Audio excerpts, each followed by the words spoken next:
আসসালামু আলাইকুম রহমতুল্লাহ। ইবু একাডেমির পক্ষ থেকে সবাইকে মোবারকবাদ জানাচ্ছি। আমি ইয়াসিন আরাফাত ইবু। আজকে আমরা সৃজনশীল প্রশ্ন সমাধান প্রথম অধ্যায়ের দ্বিতীয় পর্ব নিয়ে হাজির হয়েছি। আজকের ক্লাসে আমরা মূলত আপেক্ষিক ত্রুটি সম্পর্কিত যে ম্যাথগুলো আসে আমাদের পরীক্ষায় এগুলো সলভ করার চেষ্টা করব। আগেই জানিয়ে রাখি, আমাদের এই ক্লাসগুলো শুধুমাত্র এসএসসি 26 ব্যাচকে উদ্দেশ্য করে বানানো, যেহেতু তাদের সামনে খুব বেশি সময় নেই পরীক্ষার, ফলে তাদেরকে উদ্দেশ্য করে সৃজনশীল প্রশ্নগুলো সলভ করানো হচ্ছে। এখন অন্য কোনো ব্যাচ চাইলে করতে পারে, অসুবিধা নেই। প্রথমত আমাদেরকে আপেক্ষিক ত্রুটি সম্পর্কিত সূত্রগুলো জেনে নিতে হবে। আপেক্ষিক ত্রুটি আপেক্ষিক ত্রুটি সূত্রটা হচ্ছে চূড়ান্ত ত্রুটি ডিভাইডেড বাই পরিমাপকৃত মান গুণন 100%। তাহলে আমাদেরকে আপেক্ষিক ত্রুটি বের করার জন্য চূড়ান্ত ত্রুটি বের করতে হবে। আচ্ছা, এরপর পরিমাপকৃত মান বের করতে হবে। এরপর 100% গুণ করে বের করলে আমাদের আপেক্ষিক ত্রুটি বের হয়ে যাবে। আচ্ছা, এখন আমাদেরকে জানতে হবে যে চূড়ান্ত ত্রুটি ব্যাপারটা কী। চূড়ান্ত ত্রুটি হচ্ছে পরিমাপকৃত মান বিয়োগ প্রকৃত মান। অর্থাৎ পরিমাপকৃত মান আমরা যেটা পাবো সেটা থেকে আমাদের প্রকৃত মানটা বিয়োগ করলে যা আসবে সেটি হচ্ছে আমাদের চূড়ান্ত ত্রুটি। এরপর চূড়ান্ত ত্রুটি আপেক্ষিক ত্রুটি বসাইলে আমাদের আপেক্ষিক ত্রুটি বের হয়ে যাবে। আজকে আমরা প্রথমে যেই প্রশ্নটা সলভ করব সেটা হচ্ছে কুমিল্লা বোর্ড 2024 সালের যে প্রশ্ন।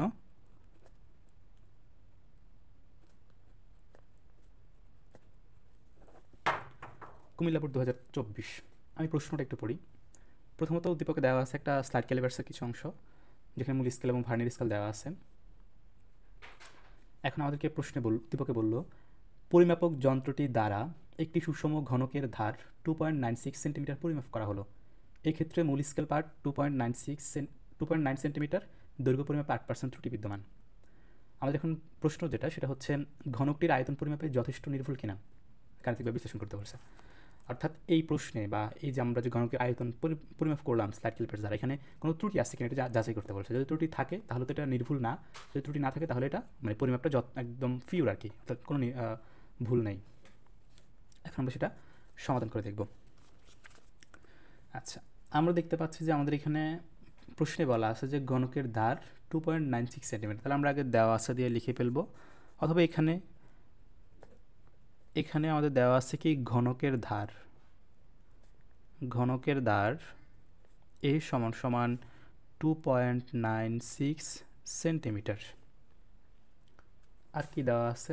আর দেওয়া আছে মূল স্কেল পার্ট। তো আমাদের এই অঙ্কটা করতে আপেক্ষিক ত্রুটি বের করার সময় মূল স্কেল পার্টের কাজ নেই, ফলে এটা আমরা লিখব না। এবং দেওয়া আছে দৈর্ঘ্য পরিমাপে ত্রুটি 8% বিদ্যমান। দৈর্ঘ্য পরিমাপে ত্রুটি 8%, এটি আমাদের উদ্দীপকে বলা আছে। এখন প্রশ্নটা আমরা সলভ করব। আচ্ছা, আমরা এখানে আমাদের প্রশ্ন বললো যে আয়তন পরিমাপটা নির্ভুল কিনা, তাহলে অবশ্যই আমাদেরকে আয়তন পরিমাপটা চেক করতে হবে। যদি বলতো ক্ষেত্রফল পরিমাপটা নির্ভুল কিনা, তাহলে আমাদেরকে ক্ষেত্রফল বের করে দেখাইতে হইতো। এখন আমরা শুধুমাত্র আয়তনটা বের করবো, ক্ষেত্রফল বের করার দরকার নেই, যেহেতু আমাদেরকে প্রশ্নে বললো যে শুধুমাত্র আয়তন পরিমাপটা নির্ভুল কিনা এটা যাচাই করো। তাহলে আমরা প্রথমত ঘনকটির আয়তন বের করে ফেলবো।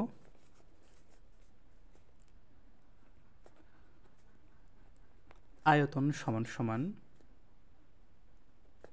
আচ্ছা আয়তন মানে কি, ধারকে কিউব করা, অর্থাৎ এ কিউব সমান সমান এর মান হচ্ছে 2.96। তাহলে আমাদের এখানে মানটা আসতেছে 2.96 25.93 সেন্টিমিটার কিউব। এটা হচ্ছে আমাদের ঘনকটির আয়তন পাইলাম। এখন হচ্ছে আমাদের ত্রুটি নিয়ে কাজ। আচ্ছা, আমাদেরকে ত্রুটি বললো কত পার্সেন্ট? 8%। তাহলে এই 8%টা কার 8%? অর্থাৎ ধারের, মানে আমাদেরকে বললো না যে এখানে দৈর্ঘ্য পরিমাপের 8%, তাহলে আমরা এই ত্রুটিটা কার সাপেক্ষে পাইলাম? অর্থাৎ ঘনকটির ধারের সাপেক্ষে পাইলাম। তাহলে আমরা লিখব, প্রথম আমরা ত্রুটিটা হিসাব করে নেব। ত্রুটি সমান সমান এ এর 8%। আমাদের এখানে এটা কি? ঘনকের ধার, বুঝতে পারছি? তাহলে আমরা এখন এর মানটা বসাবো। এর মান হচ্ছে 2.96। এর মানে কি বোঝায়? এর মানে হচ্ছে গুণ বোঝায়, তাহলে গুণ চিহ্ন দিলাম। এখন 8%কে আমরা এতে নিলে কি হয়? 8% মানে কি? 100/8। আচ্ছা, এটা আমাদের এখন হিসাব করতে হবে। 2.96, এটা আমাদের আসতেছে 0.2368। তাহলে আমরা এখন আমাদের কাঙ্ক্ষিত ত্রুটি পেয়ে গেলাম। কেমন? এবার আমাদের কাজ হচ্ছে আচ্ছা, এই ত্রুটিটা হচ্ছে সাধারণত প্লাস মাইনাসে, অর্থাৎ মোট দৈর্ঘ্য থেকে এটা একটু কম, এতটুকু কম হতে পারে, আবার এতটুকু বেশি হতে পারে। তো সেক্ষেত্রে আমাদের দুইটা মান বের করতে হয়, একটা হচ্ছে কম দৈর্ঘ্য বের করতে হবে, আবার বেশি দৈর্ঘ্য বের করতে হবে। তো কম দৈর্ঘ্য দিয়ে আবার কম আয়তন বের করবো আমরা, এরপর বেশি দৈর্ঘ্য দিয়ে আবার বেশি আয়তন বের করব। এর পরবর্তীতে আমাদের কাজ যেটা, সেটা হচ্ছে আমাদের এই যে কম দৈর্ঘ্যের জন্য যে আয়তন পাইলাম ওই আয়তনের ত্রুটি, এবং বেশি দৈর্ঘ্যের দ্বারা যে আয়তন পেলাম ওই আয়তনের ত্রুটি কতটুকু এটা পরিমাপ করতে হবে। তারপর ওখানে দুইটা ত্রুটির মধ্যে যে ত্রুটিটার মান বড়, মানে যেটা বেশি ত্রুটি, ওটা নিয়ে আমাদের কাজ করতে হবে। আমাদের ওইটা হচ্ছে চূড়ান্ত ত্রুটি। তাহলে এখন আমরা লিখব, প্রথমত আমরা কম দৈর্ঘ্য বের করি। তাহলে কম দৈর্ঘ্য সমান সমান আমাদের মূল দৈর্ঘ্যটা কত, 2.96। এখন কম দৈর্ঘ্য বের করতেছি না, তাহলে আমাদের 2.96 থেকে ত্রুটিটা বিয়োগ করতে হবে, অর্থাৎ 0.2368 এটা বিয়োগ করতে হবে। এটা বিয়োগ করলে 2.96 মাইনাস 0.2368 এটা আসতেছে 2.7232, এটা সেন্টিমিটারে আসবে। এখন আমাদের কম দৈর্ঘ্যের জন্য বের করব আমরা কম আয়তন। তাহলে কম আয়তন সমান সমান আমাদের কম দৈর্ঘ্য কোনটা, 2.7232, এটাকে আমাদের কিউব করতে হবে, 2.7232 হোল কিউব। আচ্ছা, 2.7232 হোল কিউব, এটা আমাদের আসতেছে 20.195 সেন্টিমিটার কিউব। এখন আমরা কম আয়তন পেয়ে গেলাম। কম আয়তন পাওয়ার পর আমাদের কাজটা কি, কম আয়তন পাওয়ার পরে আমাদের কাজ হচ্ছে কম ত্রুটিটা বের করা। তাহলে আমরা এখন বের করব কম ত্রুটি। আচ্ছা, এখন আমাদের কম ত্রুটিটা কী সাপেক্ষে বের করব, কম ত্রুটিটা আমরা বের করব আমাদের আয়তনটা কত ছিল 25.93 না, এটার সাপেক্ষে, অর্থাৎ আমাদের যে কম আয়তনটা পাইলাম এটার সাথে এটার বিয়োগ। তো আমরা বিয়োগের ক্ষেত্রে সবসময় বেশি থেকে কমটা বিয়োগ দেবো, তবে এখানে কম থেকে বেশি বিয়োগ দিলেও সমস্যা নেই, কারণ এই ত্রুটির হিসাবটা হচ্ছে আমাদের পরম মানে করতে হয়। তো পরম মানে আমরা জানি যে পরম মান চিহ্নের মধ্যে যখন আমরা মানগুলো বসে সেক্ষেত্রে বড় ছোট হইলেও কোনো অসুবিধা হয় না, কেমন। তো আমরা সাধারণত লেখার সময় বড়টা আগে লিখব, তাহলে 25.93 থেকে আমরা 20.195 বিয়োগ করব। এটা বিয়োগ করলে আসতেছে 25.93 মাইনাস 20.195, এটা আসতেছে 5.735। তাহলে আমাদের কম ত্রুটি হচ্ছে 5.735, কেমন। আচ্ছা, ঠিক আমরা সেন্টিমিটার কিউব দিতে পারি। এখন আমাদের কাজ হচ্ছে একই নিয়মে আমাদের বের করতে হবে বেশি ত্রুটিটা। তাহলে বেশি ত্রুটি বের করতে হলে কী করতে হবে, আবার বেশি দৈর্ঘ্য বের করতে হবে, বেশি আয়তন বের করতে হবে, তারপরে বেশি ত্রুটি বের করতে পারবো, কেমন। তাহলে আমরা একই নিয়মে বেশি ত্রুটিটা বের করব।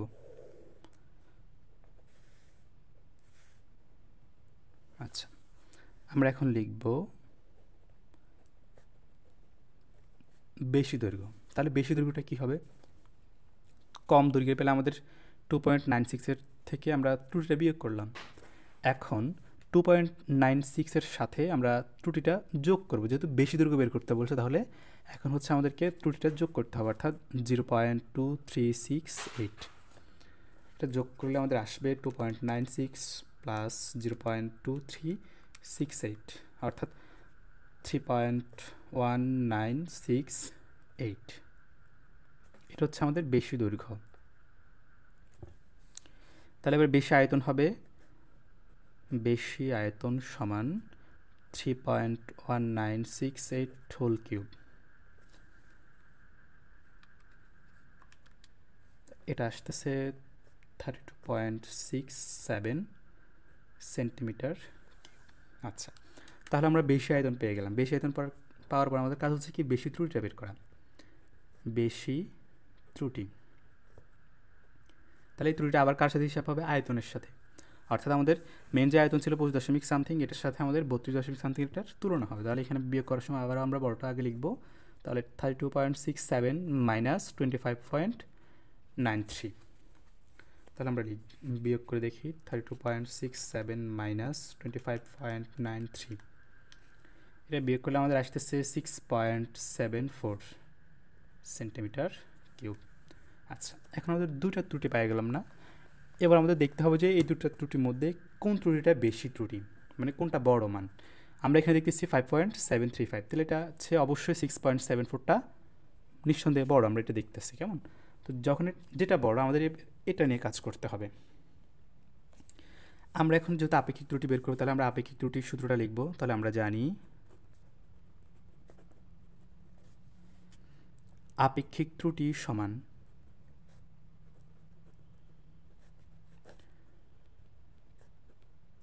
চূড়ান্ত ত্রুটি ডিভাইডেড বাই পরিমাপকৃত মান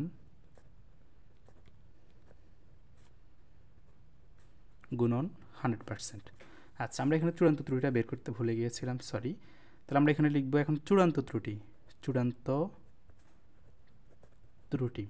তাহলে এটা এখন কোনটা হবে, যেটা বড় মান সেটা হচ্ছে আমাদের চূড়ান্ত ত্রুটি। তাহলে কোনটা বড় মান? 6.74 হচ্ছে, এই যে 5 এটা ছোটো, তাহলে আমাদের লিখতে হবে 6.74, এটি হচ্ছে আমাদের চূড়ান্ত ত্রুটি। তাহলে এখন আমরা মান বসাইব 6.74 ডিভাইডেড বাই পরিমাপকৃত মান, মানে আমাদের প্রথমে যে আমরা পরিমাপ করে আয়তনটা পাইছিলাম 25.সামথিং যেটা পাইছিলাম, সেটা হচ্ছে আমাদের পরিমাপকৃত মান, অর্থাৎ 25.93 গুণন 100%। এখন এটা আমরা ক্যালকুলেশন করব, 6.74 ডিভাইড বাই 25.93 গুণন 100, অর্থাৎ 26%। আচ্ছা, তাহলে আমরা এই 26%টাই পেলাম কি ত্রুটি পেলাম। এখন আমাদেরকে প্রশ্ন বলছিল কি যেন, যে ঘনকের আয়তন পরিমাপটা যথেষ্ট নির্ভুল কিনা। তাহলে আমরা একটা লেখা লিখব, অতএব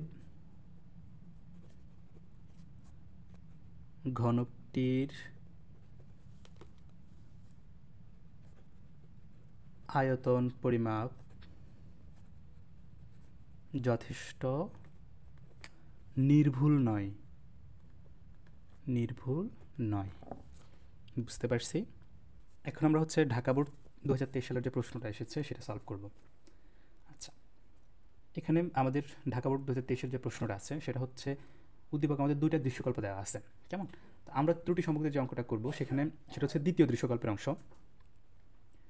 দ্বিতীয় দৃশ্যকল্পে বলা হলো যে একটি ঘনক আকৃতির বস্তু পি এর এক বাহুর পরিমাপকৃত দৈর্ঘ্য 5.5 সেন্টিমিটার, যাতে আপেক্ষিক ত্রুটি 7%। এখন প্রশ্ন বলল দৃশ্যকল্প 2-এ পি এর আয়তন ও এক পৃষ্ঠের ক্ষেত্রফল পরিমাপে আপেক্ষিক ত্রুটির তুলনা করতে বলে। তার মানে আমাদের আপেক্ষিক ত্রুটি এখন দুইটা বের হবে, একটা হচ্ছে আয়তনের জন্য আর একটা হচ্ছে এক পৃষ্ঠের ক্ষেত্রফলের জন্য। দুইটা আপেক্ষিক ত্রুটির মধ্যে তারপরে তুলনা করতে হবে। প্রশ্নটা কি ক্লিয়ার?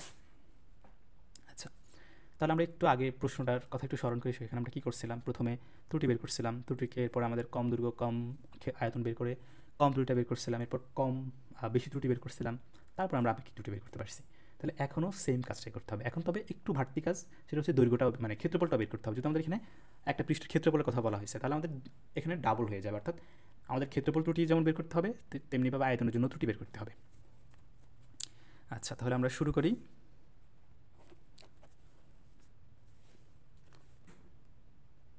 প্রথমত আমাদেরকে বলা হলো যে পি এর এক বাহুর পরিমাপীয় দৈর্ঘ্য 5.5 সেন্টিমিটার। তাহলে আমাদের দৈর্ঘ্য দেওয়া আছে 5.5 সেন্টিমিটার। আচ্ছা, আমাদের দৈর্ঘ্য দেওয়া আছে, তাহলে আমরা এক পৃষ্ঠের ক্ষেত্রফল বের করতে পারবো না বস্তুটার।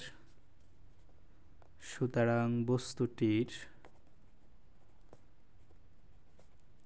এক পৃষ্ঠের ক্ষেত্রফল সমান 5.5 হোল স্কয়ার। ক্ষেত্রফল বললে হোল স্কয়ার, আয়তন বললে কিউব। এখন এটাকে আমরা হিসাব করব 5.5 স্কয়ার 30.25 সেন্টিমিটার স্কয়ার। কেমন? এখন আমাদেরকে আয়তনও বের করতে হবে। তাহলে বস্তুটির আয়তন এবং বস্তুটির আয়তন সমান সমান, তাহলে আমাদের দৈর্ঘ্যটাকে কিউব করতে হবে। 5.5 কিউব সমান সমান 166.375 সেন্টিমিটার কিউব পেয়ে গেলাম। কেমন? আচ্ছা, এখন আমাদেরকে এবার এটা ত্রুটি বের করতে হবে। আমাদেরকে প্রশ্ন বলা হলো যে আপেক্ষিক ত্রুটি 7%। কেমন? তাহলে আমরা এখন লিখব ত্রুটি সমান, আচ্ছা তার আগে বলি এই 7%টা কার সাপেক্ষে ত্রুটি? দৈর্ঘ্যের সাপেক্ষে না? তাহলে আমরা আগের মতো আগে কি লিখছিলাম? আগের প্রশ্নটা ছিল ঘনকের ধারের দৈর্ঘ্য দেওয়া ছিল। কেমন? তো আমরা সেই ঘনকের ধারের সাপেক্ষে লিখছিলাম না? এখন লিখব এই যে আমাদের 5.5 যে দৈর্ঘ্য দেওয়া আছে এটা সাপেক্ষে লিখব। তাহলে আমরা লিখব 5.5 এর 7%। কেমন? তাহলে 5.5 এর মানে গুণ 7% মানে 100/7। এরপর আমরা এটা ক্যালকুলেশন করে দেখি 7/100 গুণন 5.5 অর্থাৎ 0.385। এটা হচ্ছে আমাদের ত্রুটি। এখন আমাদের কাজ কি? কম দৈর্ঘ্য, কম ক্ষেত্রফল, কম আয়তন এগুলো বের করা। কেমন? তাহলে আমরা বের করি কম দৈর্ঘ্য। আচ্ছা, কম দৈর্ঘ্য বলে আমাদের কী করতে হয়? আমরা একটু আগে বলছিলাম আগের প্রশ্নে, কম বললে বিয়োগ করতে হবে, বেশি বললে যোগ করতে হবে। তাহলে কম দৈর্ঘ্য যখন আমরা বলবো তখন আমাদের মেইন দৈর্ঘ্য হচ্ছে কত? 5.5। এর থেকে আমাদের ত্রুটিটা বাদ দিতে হবে।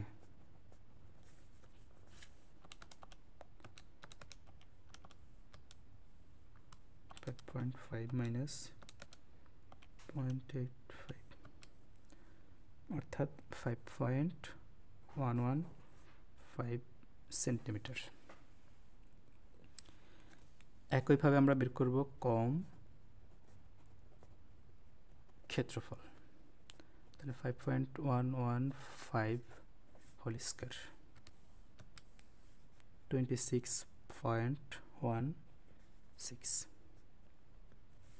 আচ্ছা, এবার হচ্ছে কম আয়তন বের করব। 5.115 হোল কিউব। দৈর্ঘ্যের ক্ষেত্রে ক্ষেত্রফলের ক্ষেত্রে স্কয়ার করব, বড় করব, আর আয়তনের ক্ষেত্রে কিউব করব।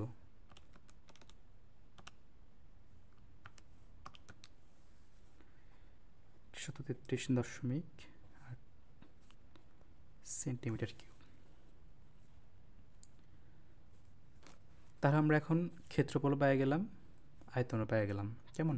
তাহলে এই ক্ষেত্রে আমরা দুটো ত্রুটি পাবো। একটা হচ্ছে ক্ষেত্রফল পরিমাপে কম ত্রুটি, আর একটা হচ্ছে আয়তন পরিমাপে কম ত্রুটি।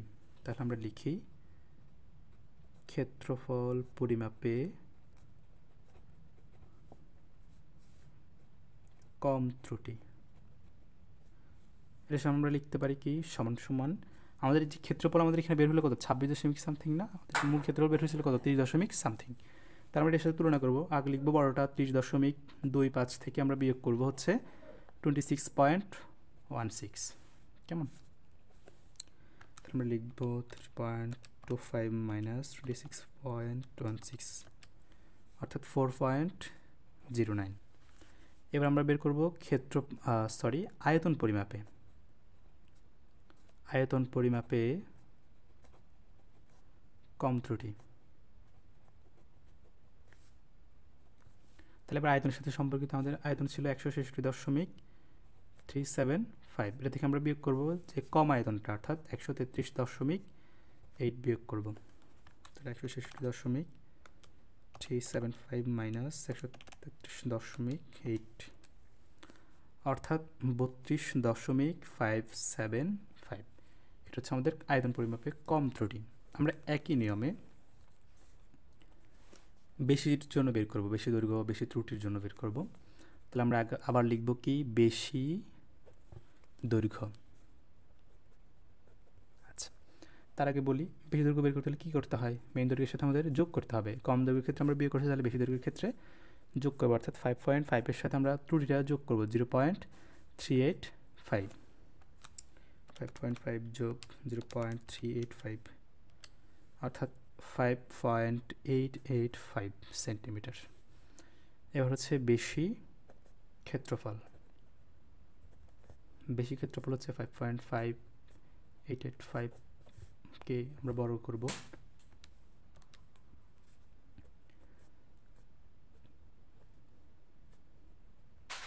34.63 পাইলাম। কেমন?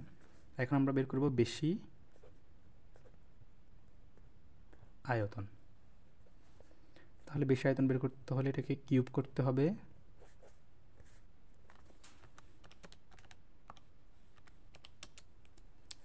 তো 23.81 সেন্টিমিটার কিউব পাইলাম। এখন লিখব ক্ষেত্রফল পরিমাপে বেশি ত্রুটি। এটা কী হবে?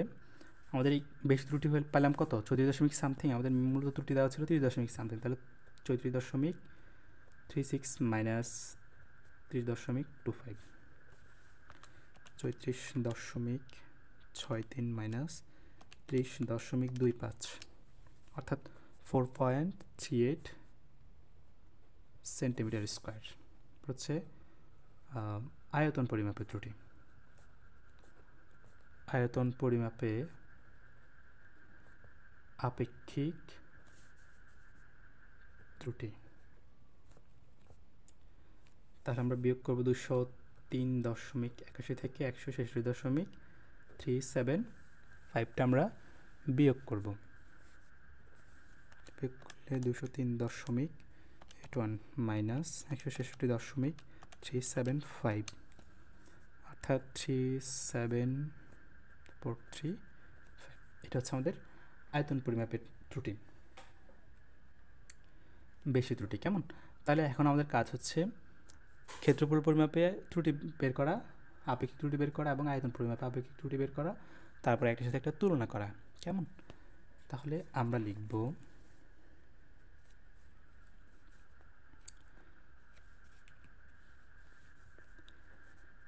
ক্ষেত্রফল পরিমাপে আপেক্ষিক ত্রুটি সমান সমান, আমরা জানি কি আপেক্ষিক ত্রুটি সমান চূড়ান্ত ত্রুটি ডিভাইড বাই পরিমাপকৃত মান। তাহলে আমাদের এখানে চূড়ান্ত ত্রুটিটা কত? আমাদের ক্ষেত্রফল পরিমাপে দুটো ত্রুটি ছিল না, তার মধ্যে আমরা চূড়ান্ত ত্রুটি কোনটা নিব? যেটা বড় মান সেটা নিব।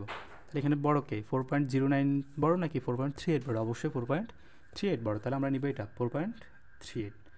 আর নিচে হচ্ছে কি পরিমাপকৃত মান। আমাদের পরিমাপকৃত মান কত ছিল? 30.25। কেমন? এটা হচ্ছে আমাদের পরিমাপকৃত মান। তাহলে আমরা এটা লিখব 30.25। এখন আমরা মূলত কী করতাম? আমাদের এখানে গুণন 100% দিয়ে আমরা এটাকে আপেক্ষিক ত্রুটিটা পার্সেন্টেজে বের করতাম। এখন আমরা সেই কাজটা করব না। কেন করব না? এই জিনিসটা একটু ভালো করে বুঝতে হবে। আমাদেরকে প্রশ্নটা বললো যে একটা তুলনা করতে, কেমন? আপেক্ষিক ত্রুটির তুলনা। তা আমরা তুলনা করার জন্য আমরা এগুলোকে পার্সেন্টেজে নেব না, আমরা এখানে এই অবস্থায় রেখে আমরা তুলনা করব। তাহলে এখানে আমরা আগে ভাগ করে দেখি। 4.38 ভাগ 30.25, তাহলে এখানে আসতেছে 0.1448। আচ্ছা, তবে কেউ যদি চাই গুণন 100% দিয়ে পার্সেন্টেজে নিয়ে যেতে পারে, এরপর তুলনা করতে পারে। ওভাবে করলে হবে না যে এমন না, হবে অবশ্যই, তবে এভাবে করাটা একটু ভালো। এরপর হচ্ছে আয়তন পরিমাপে আপেক্ষিক ত্রুটি। তাহলে এটা বের হবে। এবার আমাদের আয়তন পরিমাপে দুটো ত্রুটি পাইলাম না, একটা হচ্ছে কম ত্রুটি, একটা হচ্ছে বেশি ত্রুটি। এখন চূড়ান্ত ত্রুটি কোনটা হবে? যেটার মান বড়। তাহলে বড়কে 32 সামথিং এটা বড় না 37? অবশ্যই 37। তাহলে 37.435 ডিভাইড বাই পরিমাপকৃত মান কত ছিল?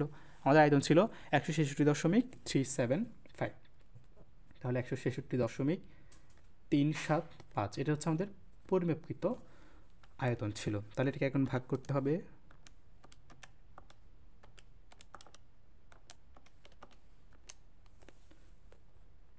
0.225। আচ্ছা, তাহলে আমরা ক্ষেত্রফল পরিমাপে ত্রুটিও পাইলাম এবং আয়তন পরিমাপে ত্রুটি পাইলাম। এখন আমাদেরকে দুটো তুলনা করতে হবে। কেমন? সুতরাং বস্তুটির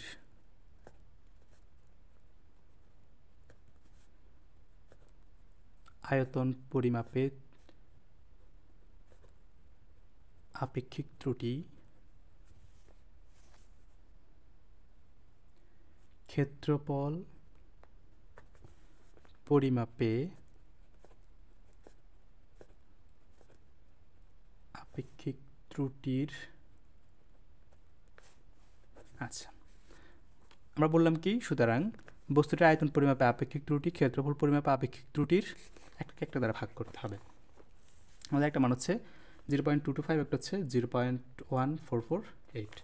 তাহলে আমরা ভাগ করবো 0.225 ডিভাইড বাই 0.1448, ঠিক আছে? ভাগ করলে আসতেছে 0.225 ভাগ 0.1448, অর্থাৎ সমান সমান আসতেছে সরি এখানে আসতেছে 1.554 গুণ। তাহলে আমরা কী করলাম, বস্তুটির আয়তন পরিমাপে আপেক্ষিক ত্রুটি ক্ষেত্রফল পরিমাপে আপেক্ষিক ত্রুটির একটা দ্বারা ভাগ করে যত আসলো তত গুণ বললাম। আমাদেরকে এটাই তুলনা করতে বলছিল প্রশ্নে। বুঝতে পারছি সবাই? যদি না বুঝতে পারি অবশ্যই কমেন্ট করে আমাকে জিজ্ঞেস করে নেবেন, আমি প্রত্যেককে জানিয়ে দেবো, অথবা ইনবক্সে যোগাযোগ করতে পারেন।